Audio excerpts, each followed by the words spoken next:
ಜನವರಿ 31 ಮತ್ತು ಫೆಬ್ರವರಿ 1ರಂದು ನಗರದ doctor TMA. Pi international convention ಸೆಂಟರ್ನಲ್ಲಿ ಭಾರತೀಯ ವೈದ್ಯ ಪದ್ಧತಿಗಳ ಮಹಾ ಸಂಭ್ರಮ ಆಯುಷ್ ಹಬ್ಬ 2026 ನಡೆಯಲಿದೆ.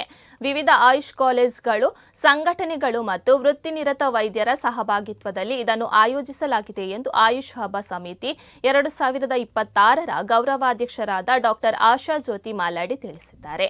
ಸುದ್ದಿಗೋಷ್ಠಿಯಲ್ಲಿ ಮಾತನಾಡಿದ ಅವರು, ಭಾರತೀಯ ವೈದ್ಯ ಪದ್ಧತಿಗಳಲ್ಲಿ ಮಹಿಳೆಯರ ಮತ್ತು ಮಕ್ಕಳ ಆರೋಗ್ಯದ ಬಗ್ಗೆ ಆದ್ಯತೆ ನೀಡಲಾಗಿದೆ. ಶಾಸ್ತ್ರೀಯ ಹಾಗೂ ವೈಜ್ಞಾನಿಕ ಆಯುಷ್ ಪದ್ಧತಿಗಳ ಉನ್ನತ ಮೌಲ್ಯಗಳ ಸಂಗಮ ಆಯುಷ್ ಹಬ್ಬದಲ್ಲಿ ಮೂಡಿಬರಲಿದೆ. ಆಧುನಿಕ ಜೀವನ ಶೈಲಿಯಲ್ಲಿ ಕಂಡುಬರುವ ರೋಗಗಳಿಗೆ ಕಾರಣವಾಗುವ ಅಂಶಗಳನ್ನು ಗುರುತಿಸಿ ಅವುಗಳ ನಿಯಂತ್ರಣ ಸಾಧಿಸಲು ಸೂಕ್ತ ಸಲಹೆ ಮತ್ತು ಆಯುಷ್ ಚಿಕಿತ್ಸಾ ಕ್ರಮಗಳು ಏನಿವೆ ಇಲ್ಲಿ ಲಭ್ಯವಿದೆ ಎಂಬ ಸಂಪೂರ್ಣ ಮಾಹಿತಿಯನ್ನು ಪಡೆಯಲು ಸಾಧ್ಯವಾಗಲಿದೆ ಎಂದವರು ವಿವರಿಸಿದ್ದಾರೆ.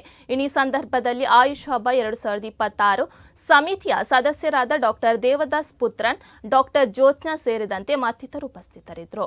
ಬರುವ ಜನವರಿ 31 ಮತ್ತು ಫೆಬ್ರವರಿ 1ನೇ ತಾರೀಕು ಟಿ.ಎಂ.ಎ. ಪೈ ಇಂಟರ್ನ್ಯಾಷನಲ್ ಕನ್ವೆನ್ಷನ್ ಸೆಂಟರ್ನಲ್ಲಿ ನಡೆಯಲಿದೆ.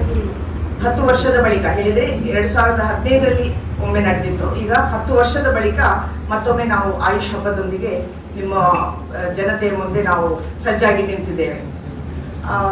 ಮಹಿಳೆ ನಮ್ಮ ಸಮಾಜದಲ್ಲಿ ಪ್ರಾಯಶಃ ಎಲ್ಲ ಜನಸಂಖ್ಯೆಯಲ್ಲಿ 50% ಇರುವವರು ಮಹಿಳೆಯರು.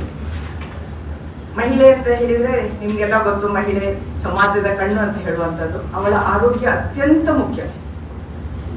ಹೆಚ್ಚಾಗಿ ನಾವು ತಾಯಂದಿರನ್ನು ನೋಡ್ತೇವೆ, ಅವರವರ ಮನೆಗಳಲ್ಲಿ ಎಲ್ಲರ ಆರೋಗ್ಯವನ್ನು ನೋಡಿಕೊಳ್ತಾರೆ, ಆದರೆ ತಮ್ಮ ತಮ್ಮ ಆರೋಗ್ಯಕ್ಕೆ ಅವರು ಜಾಸ್ತಿ ಪ್ರಾಶಸ್ತ್ಯವನ್ನು ಕೊಡುವುದಿಲ್ಲ. ಈ ನಿಟ್ಟಿನಲ್ಲಿ ನಾವು ಆಯುಷ್ ಹಬ್ಬದಲ್ಲಿ ಮಹಿಳೆಯರಿಗಾಗಿ ಮತ್ತು ಮಕ್ಕಳಿಗಾಗಿ ವಿನೂತನವಾದಂತಹ ಕಾರ್ಯಕ್ರಮಗಳನ್ನು ಹಮ್ಮಿಕೊಂಡಿದ್ದೇವೆ.